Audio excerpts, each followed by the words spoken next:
The NSW in Jamaica. President Donald Trump's waste reduction. Marcus Eppley.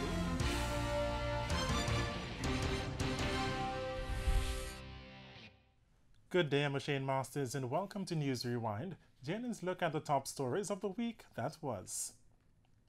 The state of emergency in St. James has been extended for another 3 months and will continue until May 2. This follows a resolution to extend it in keeping with the Constitution and getting the full support of both sides of the House. Prime Minister Andrew Holness commended members of the police force as he officially sought the additional period. It was not anticipated that all that is required would be accomplished in 14 days. It is reasonable to expect that even with extraordinary powers, it will take some time to affect the situation in St. James. As the intelligence picture is built, and not only perpetrators, but also we are building the intelligence picture on the facilitators as well. And we will be targeting both the street level criminal and the facilitators. Mr. Speaker, it is in this context that I am bringing the Emergency Powers Continuation Resolution to this Honourable House to have the state of public emergency and the emergency powers regulations remain in force until May the 2nd, 2018. Leader of the opposition, Dr. Peter Phillips, while giving his support, said it was not unconditional. We on this side are prepared to support the resolution with the caveat that our support is not unlimited for all time, and that we would hope before another resolution comes to extend further, that we will have seen some clear-cut plan that we could support that would give us confidence that the monster is being brought under some kind of long-term control. Was the state of emergency properly planned? Two prominent residents of St. James do not think so. Seventh-day Adventist pastor Charles Brevet and president of the Cornwall Bar Association Stacey N. Young raised this and other concerns on Thursday's edition of Hotline Interface on RGR 94 FM and JNN. Kimberly Wright has the details. Seventh-day Adventist pastor in Montego Bay, Charles Brevet, says the reality is that there was a definite need for a state of emergency in the city and also for an extension. He explains the views of some residents in St. James about the state of emergency. Well, I am hearing from the people in the community that there is an improvement. I agree that there has been violation and infringements of people's rights. But compared to what it has been in the past, I must confess that there is some improvement, although we still have a long way to go. Yes. What I'm hearing from the people on the ground is that there seems to have been the fear factor that has driven some of these troublemakers out of town. So they have gone underground. My challenge is, what is the plan to consolidate the gains that we have made in the past 2 weeks? Ms. Young explains that during this period, the security forces should be fostering relationships with the residents to assist in the capturing of criminals. My concern is that there is now this sense of security that we have. But what happens after May 2nd? Because what should have happened, is that the police should have been fostering relationships with the community so that they would feel comfortable enough to share information. And that has not been done. Because if you treat the citizens with a lack of respect, which is what I saw, for most of the 2 weeks, it was the Cornwall Bar Association that was communicating with the relatives about the whereabouts of their loved ones who were in detention. They were locked out of the police station. Nobody was communicating with them. They didn't know if this is where their loved one was or if they were at Barnett Street. And if we weren't acting as liaisons, they would not have any idea when they were able to take relief to their loved ones in custody. Both agree that not enough thought was put into the state of emergency. Mr. Brevet reiterates that there is more to be done on the part of the law enforcement officials and citizens. One of the advantages we have is a bipartisan agreement. We don't seem to be quarreling about this matter, which to me is is a good statement. We need to harness that so that both parties are at one ment in what needs to be done. I believe that what needs to be done now is that the regular citizen needs to be brought into the loop. Yes. And I believe that community by community, we need to have spokespersons for law enforcement that go into these communities and explain to the people what we are doing, why we are doing it, and how they can help. Ms. Young says immediate plans must be put in place and there needs to be more communication between residents and the security forces. I believe that what needs to happen is that there has to be a renewal in civic pride. We all have to take responsibility for what transpired before, and we therefore have to take the responsibility of maintaining the peace.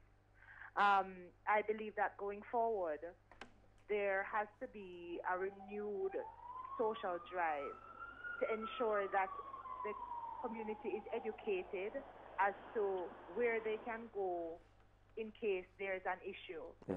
If you need information, where you go. If you have information to share, That's where correct. you can feel feeling that your information will be held confidentially. Pastor Brevitt is suggesting that similar to what was done in other areas, there should be a peace walk in St. James involving government officials, church groups, and community members. The Independent Commission of Investigations, Indicom, continues to reject the argument that it is contributing to the police being afraid to challenge criminals.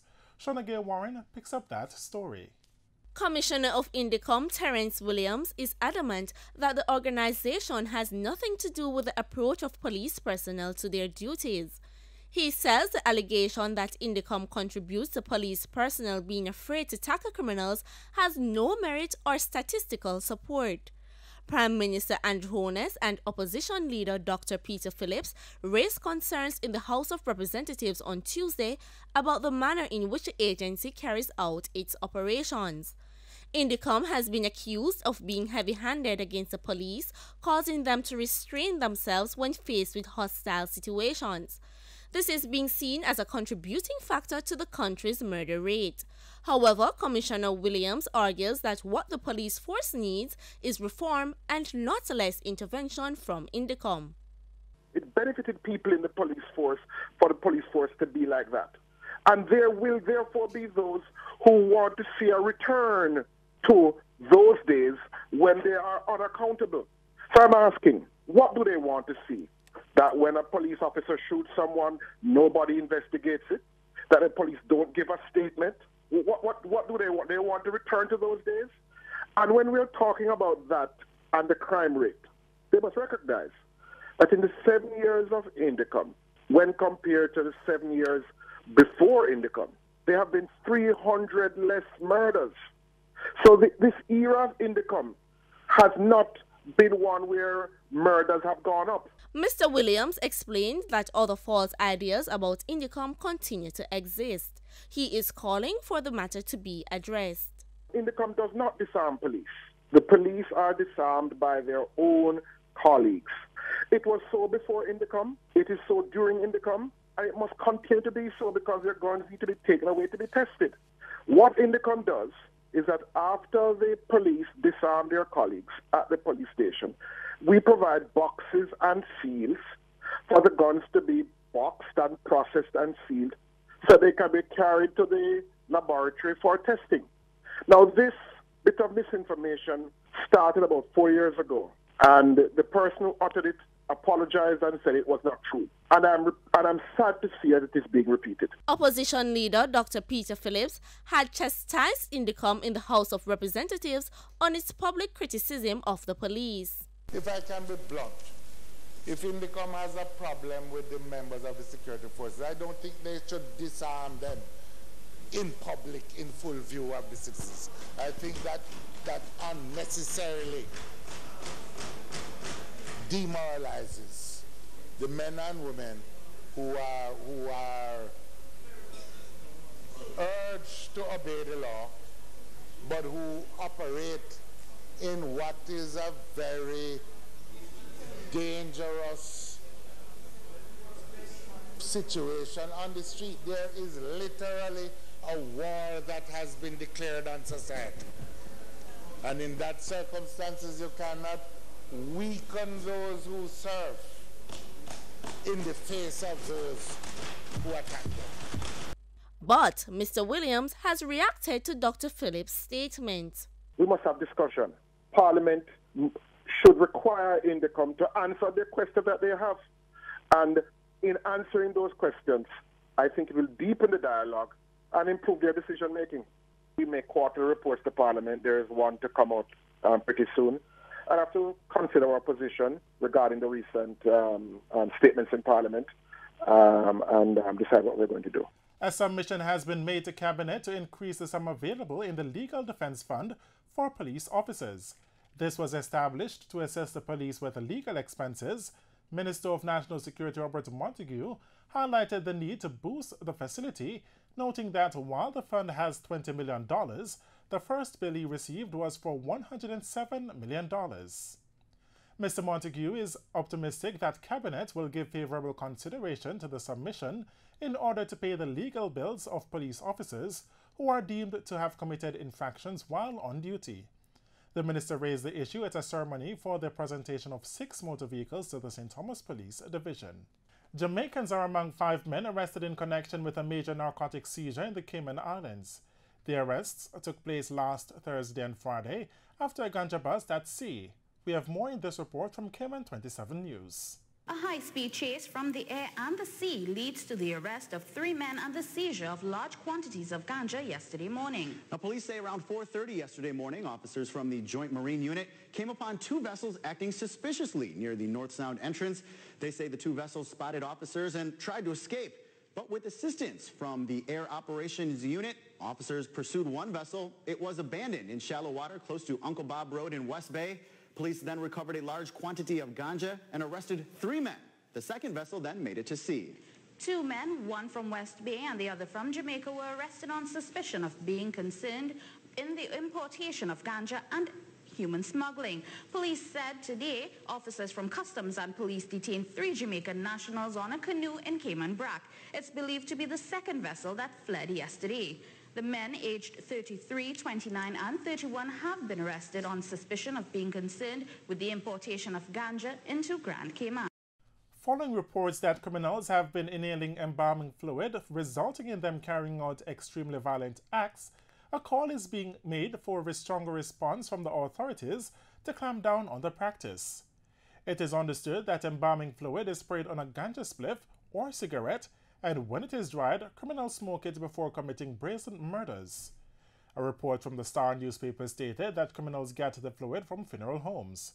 President of the Jamaica Association of Certified Embalmers, Calvin Lynn, has requested that the Ministry of Health intervene. I believe that should the regulations be in place, that restrictions would be there to make the accessibility of embalming fluid, including formaldehyde, difficult. Because right now, as proper operators in the industry, when we are importing chemicals including embalming fluid, we have to get a permit from the Ministry of Health approved. The other side of it is that they have distributors, importers, who are selling the formaldehyde left, right, and center. I'm not saying where these killers got the embalming fluid from, or is it raw formaldehyde. There's a difference. But it's for the authorities to step in. And I'm disappointed to know that from Wednesday, I have not seen or heard anything from the Ministry of Health. It has been medically proven that embalming fluid is extremely poisonous if inhaled or ingested. The Andrew Holness administration has been chastised for its decision to abstain from a United Nations vote condemning America's decision to relocate its embassy in Israel to the capital, Jerusalem. The criticism came from former Prime Minister P.J. Patterson on Wednesday at the launch of a book titled The Influence of Small States on Superpowers by former Jamaican ambassador to Washington, Richard Barnall. Michael Sharp has that story. Mr. Patterson, who was a keynote speaker at the launch at UWI's regional headquarters in Mona, says the question will be asked whether we have lost our sense of international morality. The Jamaican people deserve some explanation from their government and are entitled to ask why. Certainly, it cannot be, as former Prime Minister Bruce Golding has rightly inquired, that Jamaica cowered because of the veiled threat to reduce U.S. aid.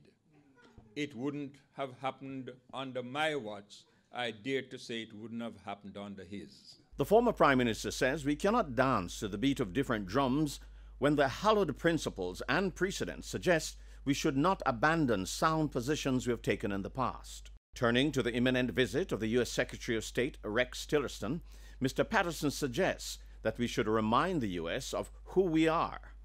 Mr. Patterson's remarks also came against the background of the disparaging remarks by U.S. President Donald Trump about Haiti and Africa.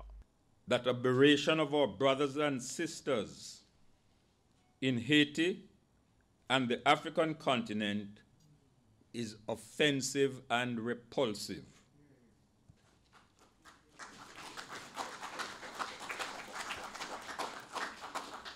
We renounce any form of rhetoric which is divisive or racist. We must be unapologetic in the assertion of respect for our dignity as human beings. Against the background of the murder rate in Jamaica, the former Prime Minister also suggests that another critical issue be raised with the visiting Secretary of State. We cannot win the war against crime and violence or the fight against illegal narcotics and money laundering unless those who manufacture the weapons of destruction prohibit and enforce the curbs for the export of guns and bullets to our shores. Secretary of State Rex Tillerson is due to visit Jamaica on February 7. And the Jamaica Agricultural Society, JAS, and the government are to embark on a path that would see the organization, which represents the nation's farmers, becoming less reliant on state funds. President of the Jamaica Agriculture Society, Norman Grant, is seeking more funds to make the sector more resilient. One, that the allocation in the Ministries of Agricultural budget for road improvement should be increased. We think that there needs to be somewhere in the region of about $1 billion. We have engaged the minister, and we understand that some support will come, but we want to place that on the record. He also argued that there ought to be a better compensation fund for those who are victims of predial larceny. And we want the Victim Compensation Fund to be established, whereby you subject the Larceny Act and the Agricultural Produce Act to the Proceeds of Crime Bill, because predial larceny is organized crime. So when you bring someone to the court and they are found guilty, then they answer to two charges, the criminal charge and the civil charge. You then seize all of the assets that they have gathered as a result of stealing from farmers, dispose of it, and use that to establish a victim compensation fund. Mr. Grant said the JAS is making efforts to move from the government's control so that it won't have to seek funding from the state. We want now to go to our membership, right, to help fund the new JAS. And that is something that we will be rolling out. So you will be certainly finding the JAS looking. The IPO, no, we have the team is in place for the strategic review to JN fund managers. So we are having a full consultation now to see what will be the new vehicle that will take the Jamaica Agricultural Society. We take a break. News Rewind will be right back with the top business stories. The NSW Jamaica. President Donald Trump's waste reduction. Marcus Happening.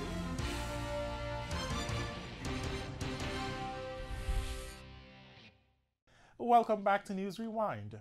Now for the top business stories of the past week. Fitch Ratings agency has affirmed Jamaica's long-term foreign and local currency issuer default ratings at B and refined the outlook from stable to positive. Hi, welcome back to Currency 365. So breaking news, Fitch assigns Iraq's first credit rating All right, so let's take a look at what is the new credit rating. Let's take a look. All right, Fitch Ratings has assigned Iraq a long-term foreign currency issuer default rating, which is called an IDR, of B-. So Iraq's first credit rating is a B- with a stable outlook. The agency has also assigned a country ceiling of B- and a short-term IDR, which is issuer default rating, of a B. Okay. Now let's take a look at some of the things in which they got this rating from. It says rating sensitivity, the main factor that could individually or collectively lead to a positive rating action for Iraq. Okay, to a sustained period of oil prices in excess of our current forecast, particularly if combined with higher oil production and leading to an improvement in Iraq's public and external finances. Okay, a fundamental improvement in the country's security that allows for stronger non-oil economic development, basically launching the private sector in the global market economy. Okay, as I said, the main factor that could individually and collectively lead to a negative rating actions are further deterioration in the country's security, particularly in insecurity spreads in new geographical areas, or hinders oil production or exports, failure to narrow the budget deficit, and a rapid build-up of government debt, or a failure to secure adequate financing for the budget deficit. Okay, so the budget deficit is definitely the key to losing a B or a B- credit rating, or a B short-term credit rating. Okay, so it says Fitch forecasts Brent oil to average USD 65 billion in 2015, 75 barrels a day in 2016. So 65 in 2015, 75 in 2016, 80 barrels a day average in 2017. He says Iraq oil production is conservatively forecast to increase on an average of 4.2 million barrels a day in 2017. That's a lot of oil pumping, okay? It says Fitch assumes that the Kurdistan region will not break away over the forecast period. So this is a good sign that they're forecasting, but we will see if that happens or not.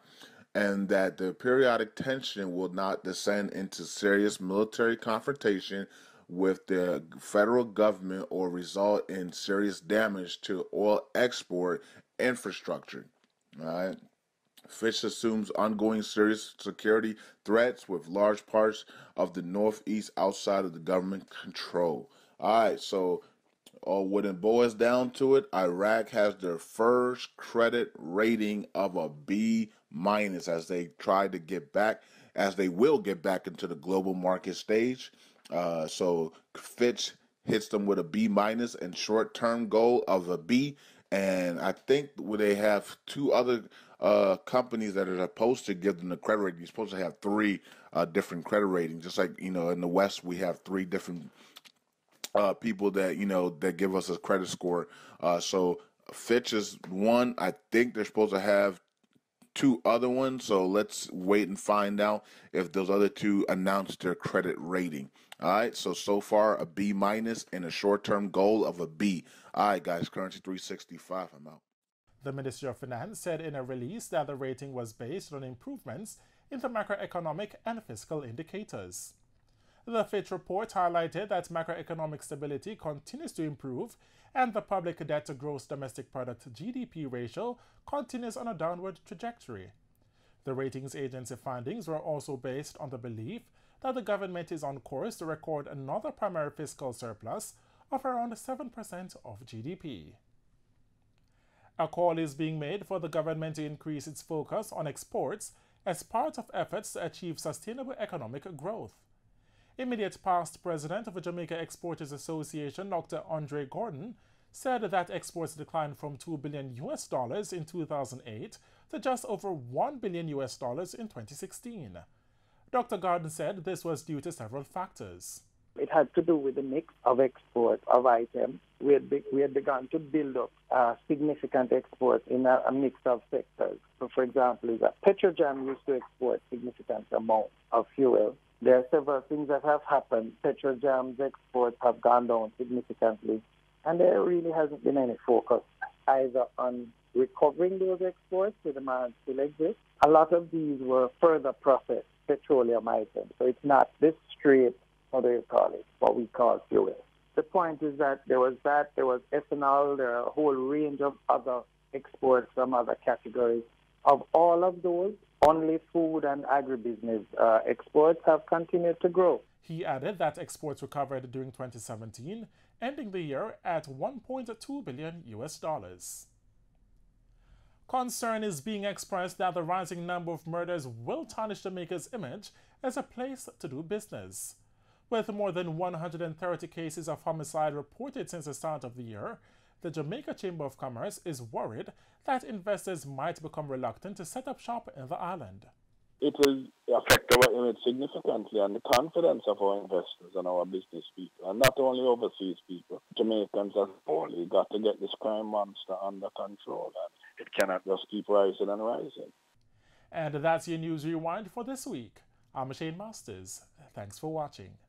The NSW President Donald Trump's waste reduction. Marcus Appleby.